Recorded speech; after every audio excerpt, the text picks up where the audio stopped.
জান্নাতের হুর দেখতে কেমন হবে? সবাই শেষ পর্যন্ত শুনুন, কিছু জানতে পারবেন। জান্নাতের রমণীদেরকে হুর বলা হয়, যা আল্লাহ তাআলা জান্নাতি পুরুষদের জন্য উপহার হিসেবে রেখেছেন। আল্লাহ তাআলা বলেন, এবং সেখানে তাদের জন্য শুদ্ধ চরণী রমণীকুল হুর থাকবে, আর সেখানে তারা অনন্তকাল অবস্থান করবে। সূরা বাকারা আয়াত নং 25। জান্নাতের হুর যারা হবে উঠতি বয়সের যুবতী রমণী, তাদের প্রতিটি অঙ্গে প্রত্যঙ্গে প্রবাহিত থাকবে নবযৌবনের স্বর্গীয় সুধা।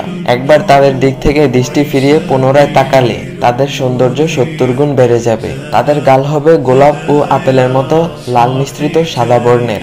তাদের গলায় পরানো থাকবে মণিমুক্তার অলংকার। তাদের চেহারা সূর্যের মতো উজ্জ্বল চকচকে হবে। তারা যখন হাসবে তখন তাদের মুখগুলো থেকে বিজলির মতো আলোর চমক বের হতে থাকবে। জান্নাতীবাসী তাদের চেহারায় নিজের চেহারা দেখতে পাবে, যেমন আয়নায় নিজের ছবি দেখতে পাওয়া যায়। মাংস ও পোশাকের ভেতরে আচ্ছাদিত হাড়ের মগজসমূহ বাইরে থেকে দেখা যাবে। জান্নাতি পুরুষরা জান্নাতি হুরদের নিয়ে খুব সুখে শান্তিতে বসবাস করবে। তাদের যৌবন কোনোদিনও শেষ হবে না। রাসূল সাল্লাল্লাহু আলাইহি ওয়াসাল্লাম বলেন, জান্নাতীদের শরীরে কোনো লোম থাকবে না, দাড়ি গুফু থাকবে না, এবং চোখে সুরমা লাগানো থাকবে। কখনো তাদের যৌবন শেষ হবে না, জামাও পুরনো হবে না। জান্নাতের হুর হবে চিরকুমারী ও সমবয়সের প্রেম সোহাগিনী। জান্নাতের একজন হুর যদি দুনিয়ায় একবার দৃষ্টি দিত, তাহলে আকাশ ও জমিনের মধ্যবিত্ত স্থান সুবাসে ভরে যেত।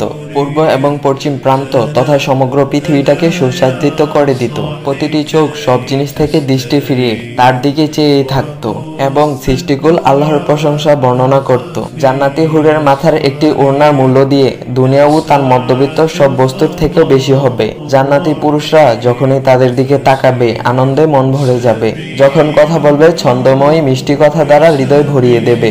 জান্নাতের রুমসমূহে যখন তারা ঘোরাফেরা করবে, তখন তাদের আলোতে রুমগুলো আলোময় হয়ে যাবে। জান্নাতের আদিবাসী নারী পুরুষগণ হবে একই বয়সের পরিপূর্ণ যুবক এবং যুবতী। তাদের চোখের রং হবে পরিষ্কার সাদার মাঝে কাকের কালো চোখের মতো কালো বর্ণের। তাদের শরীরের কোমলতা হবে বৃক্ষের কচি পাতার মতো নরম এবং কোমল। জান্নাতের হুর যখন তার স্বামীর চেহারার দিকে তাকাবে, তখন তার হাসিতে জান্নাত আলোময় হয়ে উঠবে। যখন তারা স্বামীর সঙ্গে কথা বলবে, তখন কতই না সুন্দর হবে সেই কথোপকথন। যখন তারা স্বামীর সঙ্গে আলিঙ্গন করবে, তখন কতই না সুন্দর হবে সেই আলিঙ্গন। যখন জান্নাতি পুরুষ তাদের সঙ্গে মেলামেশা করবে, কতই না আনন্দময় হবে সেই মেলামেশা। তাদের অন্তরে কোনো হিংসা বিদ্বেষ থাকবে না। তারা কখনো রোগাক্রান্ত হবে না। তারা কখনো অপবিত্র হবে না। তাদের চিরুনি হবে সোনার চিরুনি। তাদের গায়ের গন্ধ হবে কস্তুরীর মতো সুগন্ধি। জান্নাতের হুরগণ এক জায়গায় সম্মিলিত হয়ে উচ্চ আওয়াজে এমন সুন্দর সুরে গান গাইবে, সৃষ্টিজীব অনুরূপ সুর কখনো শুনতে পায়নি। রাসূল সাল্লাল্লাহু আলাইহি ওয়াসাল্লাম বলেছেন, জান্নাতে হুরদের সম্মিলিত হওয়ার একটি জায়গা রয়েছে। তারা সেখানে এমন সুরেলা আওয়াজে গান গাইবে, যে আওয়াজ কোনো মাখলুক ইতিপূর্বে কখনো শুনেনি। তাদের গানের কথাগুলো হবে এমন: আমরা তো চিরসঙ্গী, আমাদের ধ্বংস নেই। আমরা তো আনন্দ উল্লাসের জন্যই, আমাদের দুঃখ কষ্ট নেই। আমরা চির সন্তুষ্ট, আমরা কখনো অসন্তুষ্ট হব না। তারা কতই না সৌভাগ্য, যাদের জন্য আমরা এবং আমাদের জন্য যারা। পৃথিবীতে যে সমস্ত নারী আল্লাহকে ভয় করে চলে, তারা জান্নাতের মধ্যে হুরদের চাইতে বেশি সুন্দরী হবে। পৃথিবীর স্বামীরা তাদের প্রতি আরো বেশি আকৃষ্ট হবে। হে যুবক, চিন্তা করে দেখো, দুনিয়ার ধার্মিক সুন্দরী রমণী পেতে হলে কত কষ্ট করে নিজের চরিত্রের হেফাজত করতে হয়। তাহলে জান্নাতের সেই হুর পেতে হলে কি করতে হবে? হুর কাদের জন্য সৃষ্টি করা হয়েছে তুমি কি তা জানো?